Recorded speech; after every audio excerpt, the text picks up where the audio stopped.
Hello student, देखिए हम लोग अभी जो बात करने वाले हैं वो कॉम्बिनेशन ऑफ द सर्किट यानी सर्किट के कॉम्बिनेशन की बात करेंगे।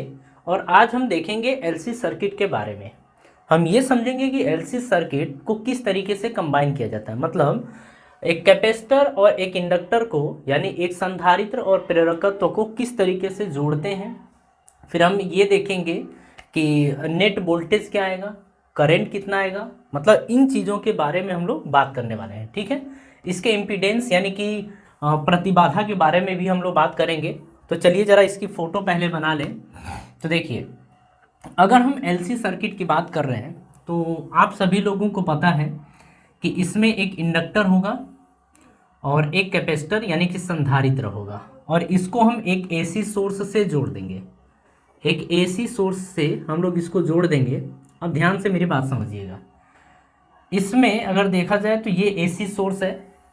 वोल्टेज की बात करें तो V not sine omega T, इतना तो आप सभी लोग जान ही चुके हैं। ठीक है, इसमें अगर करंट की बात करें तो करंट हम लोग एक काम करते हैं, करंट को ले लेते हैं I is equal to I not sine omega T, हम ये ले लेते हैं। ठीक है, जरा आप ना एक बार सोच लीजिए ये कि इसका वोल्टेज आगे होता है कि इसका वोल्टेज, मतलब जो करंट होता है, अगर मान लेते हैं करंट इधर की तरफ है तो इंडक्टर का वोल्टेज आगे होगा या फिर कैपेसिटर का वोल्टेज आगे होगा। तो अगर देखा जाए तो हम देखते हैं कि अगर मान लीजिए रेजिस्टेंस या फिर इधर की तरफ करंट है तो जो वोल्टेज होता है इंडक्टर यानी कि प्रेरकत्व के लिए वो आगे होता है, मतलब जो वोल्टेज होता है इंडक्टर के लिए वो करंट से π/2 आगे होता है। ठीक है, π/2 आगे हो गया तो हम ये कहेंगे कि आगे हो गया, लेकिन कौन है ये, एल। तो यानी कि अगर मुझे एल लिखना पड़े, वी एल लिखना पड़े, तो हम क्या लिखेंगे, करंट से कितना आगे है, π/2 आगे है। यानी आप लिखेंगे V not sine omega t plus π/2, आप ये लिखेंगे। मेरी बात समझ में आ रही है, ये समझिएगा। ठीक है, और अगर हम देखें कैपेसिटर में तो आपको पता है कि संधारित्र के अंदर जो संधारित्र का वोल्टेज यानी कैपेसिटर का वोल्टेज होता है वो π/2 पीछे होता है। कितना पीछे होता है, π/2 पीछे होता है। तो हम ये बोलते हैं करंट से π/2 पीछे होता है, यानी इसमें करंट π/2 आगे होता है इस वाले केस में, तो हम बोलेंगे ये VC है। ठीक है, अब मेरी बात समझिए अगर आपने करंट को ये मान लिया है तो आपका VC कितना पीछे, π/2, तो आप लिखेंगे VC is equal to V not sine omega t minus π/2, आप ये लिखने वाले हैं। बात समझ में आ रही है? तो इसको ध्यान से समझिएगा, ये बहुत ज़्यादा टफ चीज़ नहीं है। अगर चीज़ों को आराम से समझेंगे तो आप अच्छे तरीके से कर ले जाएंगे। अब एक काम हम लोग यहाँ पर करते हैं, इस चीज़ को हटाते हैं, इसका कोई मतलब नहीं, इसको समझाना बस था हमको। ठीक है, अब हम मान लेते हैं इसमें दो केस बनेगा। हम मान लेंगे कि अगर VL ज़्यादा हुआ तो नेट वोल्टेज किधर की तरफ जाएगा, नेट वोल्टेज किधर जाएगा, इसके बारे में हम लोग बात करेंगे। ठीक है, अब यहाँ पर देखिए दो केस बनेगा, दोनों केस में से हम कुछ ऐसा लिखेंगे कि हम ये बोल सकें कि ऊपर या नीचे किसी भी तरह की किसी भी तरफ से। तो हम लोग ऐसा बोल देते हैं पहले केस में कि VL ज़्यादा है, तो हम ये केस फर्स्ट में ये बोल दें, केस फर्स्ट में कि VL ग्रेटर देन VC, मतलब जो इंडक्टर के अंदर वोल्टेज है वो ज़्यादा है किससे, कैपेसिटर के अंदर वोल्टेज है उससे। ठीक है, अगर देखा जाए तो VL अगर VC से ज़्यादा हो गया तो आप कहेंगे कि नेट इधर की तरफ होगा, क्योंकि देखिए एक इधर की डायरेक्शन में एक अपोजिट में है, तो V नेट आप बोलेंगे कि इधर की तरफ होगा, लेकिन इसमें से ये घटेगा, इसमें से ये घटेगा, मतलब VL माइनस VC आपका ये होगा। क्यों घटेगा, घटने का कारण ये है कि जो ऊपर ऊपर आपका नेट वोल्टेज आ रहा है ना, तो इसमें से इसको घटाएंगे, यानी VL माइनस आप VC करेंगे। ठीक है, इतनी बात समझ में आ गई। अब देखिए हम कहे हैं कि इन दोनों का नेट वोल्टेज कितना है, V है, मतलब L और C का नेट वोल्टेज V है। अब इसको ज़रा लेके आते हैं, हमको ये देखना है कि इन दोनों का जो रिजल्टेंट आएगा, यानी कि इसको इम्पीडेंस यानी प्रतिबाधा की बात करेंगे, वो कैसे निकलेगा। तो देखिए V, तो आप लिखेंगे V is equal to VL minus VC। एक चीज़ आपको यहाँ पर पता है कि VL की वैल्यू जो होती है वो IXL होती है, VC की वैल्यू होती है IXC, ये होती है। ठीक है। तो आप यहाँ पर लिखेंगे V is equals to I XL, ये लिखेंगे।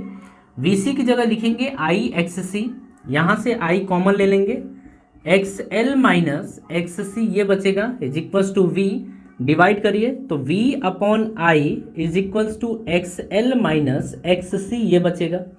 अब देखिए हम इसको क्या लिख सकते हैं, V अपॉन आई को हम लिख सकते हैं यहाँ पर Z, क्या लिखेंगे Z is equals to XL minus X C, आपका ये आ जाएगा। बात समझ में आ रही है? जो यही होती है ये जो Z आप देख रहे हैं इसी को हम बोलते हैं इम्पीडेंस। क्या बोलते हैं? इम्पीडेंस। इम्पीडेंस होता है किसके लिए? LC सर्किट के लिए। ये LC सर्किट की इम्पीडेंस, और इम्पीडेंस को हम हिंदी में बोलते हैं प्रतिबाधा। प्रतिबाधा ये इम्पीडेंस है। कहानी समझ में आ रही है? तो ये एक चीज़ हो गया। अगर यहाँ पर आपसे ये देखा जाए कि नेट वोल्टेज कितना है, तो आप कहेंगे कि जो नेट वोल्टेज है हमारा V नेट वोल्टेज है वो करंट से कितना आगे है? π/2 आगे है। जो नेट वोल्टेज है, नेट वोल्टेज यानी V, ये करंट से कितना आगे होगा? π/2 आगे होगा। तो खैर आप लोगों को इतनी बातें अभी तक ध्यान रखनी पड़ेंगी, ठीक है। इतनी बात ध्यान रखनी पड़ेगी कि अगर ये ज़्यादा हुआ ये कम हुआ तो आपका नेट वोल्टेज करंट से कितना आगे हो जाएगा? π/2 आगे हो जाएगा। यहाँ पर आप सारी वैल्यूज़ भी रख सकते हैं, जैसे XL की वैल्यू क्या होती है? ω/L, और XC की वैल्यू क्या होती है? 1/ω/C। 1/ω/C ये होता है। आप चाहें तो वैल्यू पुट कर लीजिए, आप सबको पता है ω/L और XC की वैल्यू होती है 1/ω/C, आपके इसकी वैल्यू होती है, ठीक है। तो इतनी बात समझ में आ गई। आप इसकी जगह सारी वैल्यूज पुट कर लीजिए, जैसे Z is equals to ω/L minus आप लिखेंगे 1/ω/C, आप ऐसे भी लिख सकते हैं। बात समझ में आ रही है? एक केस तो ये हो गया। अब सेकेंड केस में बात करें, मान लीजिए कि VC ज़्यादा हो VL से। किससे? VL से। हम इसको अब हटा रहे हैं, पूरा का पूरा हटा रहे हैं, ठीक है। इसको थोड़ा सा वीडियो पॉज करके इसको कॉपी कर लीजिएगा। अब हम इसको हटा रहे हैं।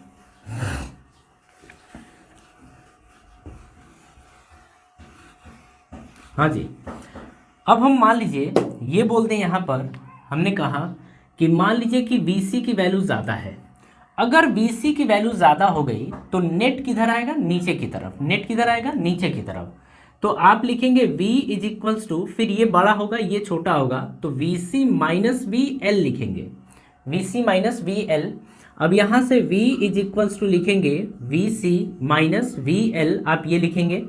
V को V रहने दीजिए, ये लिखेंगे IXC माइनस IXL, आप ये लिखेंगे। V इज इक्वल्स टू, दोनों में से I कॉमन ले लीजिए, XC माइनस XL, आप ये लिखेंगे। I को इसमें डिवाइड कर दीजिए। I को क्या करेंगे आप? डिवाइड करेंगे तो V upon I is equals to XC minus XL, आपका ये आ जाएगा। XC माइनस XL आपका ये आ जाएगा। और यहाँ पर V अपॉन I को क्या बोलेंगे? Z यहाँ पर बोलेंगे। मतलब हम बोल देंगे V अपॉन I की वैल्यू क्या है यहाँ पर? Z। यानी कि Z बराबर आपका आ जाएगा यहाँ पर XC minus XL, XC minus XL, आपका ये आ जाएगा। बात समझ में आ रही है? XC minus XL। देखिए चीज़ें एकदम सिंपल हैं, यहाँ पर कुछ भी कॉम्प्लिकेटिव नहीं है। अगर आसानी मतलब समझने की कोशिश करें तो आपको इजी वे में समझ में आ जाएगा। क्यों? क्योंकि जो AC का ये वाला पोर्शन है ये आप देखेंगे मैथमेटिकल हिस्सा है, और मैथमेटिकल हिस्से में आपको दिक्कत नहीं होनी चाहिए। अब यहाँ पर चाहें तो वैल्यूज पुट कर दीजिए, 1/ω/C माइनस ω/L, आप ये रख देंगे। आपको यहाँ पर Z की वैल्यू पता है, Z को क्या बोलते हैं? इम्पीडेंस यानी कि प्रतिबाधा। बात समझ में आ रही है? अक्सर हमसे करके इसमें Z की वैल्यू पूछता है, Z की वैल्यू अक्सर करके पूछता है। एक चीज़ हम यहाँ पर अगर देखना चाहें तो हम कहेंगे कि अगर VC की वैल्यू ज़्यादा हो गई VL से, आप ऐसे भी बोल सकते हैं इसमें कि 1/ω/C की वैल्यू, या ऐसे XC की वैल्यू ज़्यादा हो गई XL से, तो आप देखेंगे कि जो नेट वोल्टेज होगा नीचे होगा और करंट से कितना पीछे होगा? π/2। यानी कि जो नेट वोल्टेज है ये करंट से कितना पीछे है? π/2 पीछे है। आपसे इस तरीके से भी पूछता है, ठीक है। अब देखिए यहाँ तक हो गई ना, तो अब एक बात करते हैं, यहाँ पर एक रेजोनेंस कंडीशन आती है। अब हम उसे समझ लेते हैं केस सेकेंड तक, सॉरी ये आपका केस सेकेंड था, ठीक है, ये आपका केस सेकेंड था। केस थर्ड की हम लोग बात करेंगे, और केस थर्ड यहाँ पर देखिए, अरे यार इसको नहीं मिटाना है, इसको मिटाना है।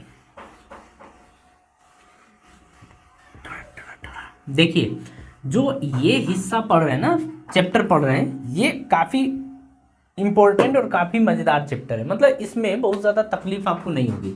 अगर आप चीज़ें समझना चाहेंगे तो आपको समझ में आती चली जाएंगे। एक कंडीशन बना लेते हैं, मान लीजिए थर्ड वाले में कि दोनों बराबर हों, दोनों क्या हों, बराबर हों। हम यहाँ पर बोलेंगे केस थर्ड में कि if V C is equals to V L, मान लीजिए ये है V C equals to V L या V L equals to V C, तो हम दोनों लिख सकते हैं, आप कुछ भी लिख लीजिए, कोई फर्क नहीं पड़ेगा। V L equals to V C कर लीजिए।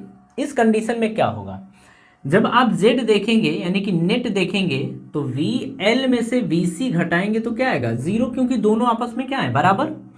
यानी कि अगर ये आएगा तो आप ऐसे भी तो बोल सकते हैं, अभी रहने दीजिए, v एक काम करते हैं ना, इसकी वैल्यू v रख दीजिए is equals to I X L, हम कुछ दिखाना चाहते हैं, माइनस ये आई एक्स सी, आई कॉमन ले लीजिए, आई कॉमन लेंगे तो x L minus X C आपका ये बनेगा, ठीक है, एक्स एल माइनस एक्स सी, और ये आपका v बनेगा, आई इधर लेके आइए, v upon I is equals to क्या आ जाएगा, X L minus X C, v upon I कितना आएगा z, और ये एक्स एल माइनस एक्स सी।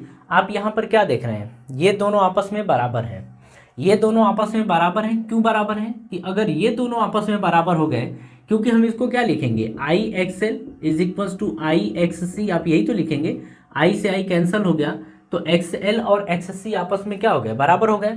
तो यहाँ पर लिखेंगे z is equals to X L minus X C, जब घटाएंगे तो ये दोनों वैल्यू क्या आएगी, जीरो।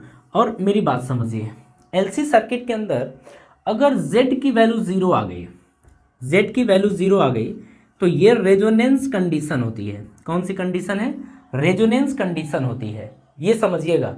आपसे ये पूछेगा कि रेजोनेंस कंडीशन एलसी सर्किट में आपको कब देखने को मिलता है, तो जब कहते हैं कि जब दोनों बराबर हों, मतलब वी एल और वी सी बराबर हों, या हम बोल सकते हैं कि दोनों का रजिस्टेंस आपस में बराबर हो जाए, तो भी हम कहते हैं रजिस्टेंस क्या बोलते हैं, इसको बोलते हैं यहाँ से जो मिलेगा, मतलब यहाँ पर मिलेगा, ये आपको मिलेगा एक्सएल, ये आपका एक्सएल, और यहाँ से एक्ससी मिलेगा, तो इसको बोलते हैं capacitive impedance, sorry inductance, sorry capacitive reactance बोलते हैं, इसको बोलते हैं कैपेसिटिव रिएक्टेंस, यानी कि धारितीय प्रतिघात बोलते हैं। और ये होता है आपका इंडक्टिव रिएक्टेंस, मतलब ये बोलते हैं प्रेरित प्रतिघात। ये दोनों अगर आपस में बराबर हो गए तो जाके रेजोनेंस कंडीशन देखने को मिलेगी, यानी कि अनुनादी स्थिति बोली जाती है, ठीक है। अब इस केस में क्या होता है, अब उस चीज़ को हम समझ लें। हमसे ये पूछेगा कि आप ना हमको बताइए फ्रीक्वेंसी कितनी आएगी, मतलब रेजोनेंस कंडीशन अगर है तो रेजोनेंस कंडीशन में फ्रीक्वेंसी कितनी होती है, हमसे ये पूछेगा। तो हम कहेंगे इन रेजोनेंस कंडीशन, अगर रेजोनेंस की कंडीशन होती है, यानी इसको बोलते हैं अनुनादी स्थिति, हम बोल सकते हैं अनुनादी स्थिति में, अगर हम अनुनादी स्थिति यानी कि रेजोनेंस कंडीशन की बात करें, तो रेजोनेंस कंडीशन में एक्स एल और एक्स सी आपस में दोनों क्या होंगे, बराबर होंगे, दोनों आपस में बराबर होंगे। अगर हम एक्स एल की बात करें तो ये आपका ओमेगा एल होता है, एक्स सी की बात करें तो ओमेगा सी होता है। जरा ओमेगा को यहाँ लेके आइए और एल को यहाँ लेके आइए, ध्यान से समझिएगा। ओमेगा स्क्वायर बराबर आपका आ जाएगा 1 अपॉन एल, यहाँ पे चला गया तो एल सी। ये अगर केवल ओमेगा देखी जाए तो ओमेगा इक्वल्स टू आ जाएगा रूट में 1 अपॉन एल सी, यानी कि ये आ जाएगा 1 अपॉन रूट में एल सी, आपका ये आ जाएगा। बात समझ में आ रही है। ओमेगा के प्लेस पे हम क्या रख सकते हैं, तो ओमेगा के प्लेस पे हम रख सकते हैं 2 पाई एफ, क्योंकि हम पीछे भी देख चुके हैं कि omega equals to 2 pi F होता है, is equals to 1 upon root में एल सी। अगर हम फ्रिक्वेंसी यानी आवृत्ति की बात करें तो आवृत्ति क्या आ जाएगी इस कंडीशन में, टू टू पाई तो यहाँ चला जाएगा, तो देखिए ये गुणा में इधर जाएगा तो भाग में, मल्टीप्लाई इधर जाएगा तो डिवाइड में, और ये आपका रूट एल सी। हम ये कहेंगे कि रेजोनेंस कंडीशन के अंदर जो हमारी फ्रिक्वेंसी आती है 1/2 पाई रूट में एल सी के बराबर होती है। बात समझ में आ रही है? तो इतना कॉम्प्लिकेटिव हिस्सा ये नहीं है, इजी हिस्सा है। आप चीज़ों को चाहेंगे तो आसानी से सीख सकते हैं, इसमें आपको ज़्यादा तकलीफ नहीं होगी। ठीक है, देखिए हमने पूरी कोशिश की है कि हम आपको अच्छे तरीके से समझा सकें, और उम्मीद है कि आपको बातें समझ में भी आई होंगी। ठीक है, तो देखिए अब यहीं पर हम लोग अपनी सभा समाप्त करेंगे, और आपसे इसके नेक्स्ट वीडियो में इसके आगे के टॉपिक के बारे में हम लोग बात करेंगे। ठीक है, तो चलिए आप सभी लोगों को धन्यवाद।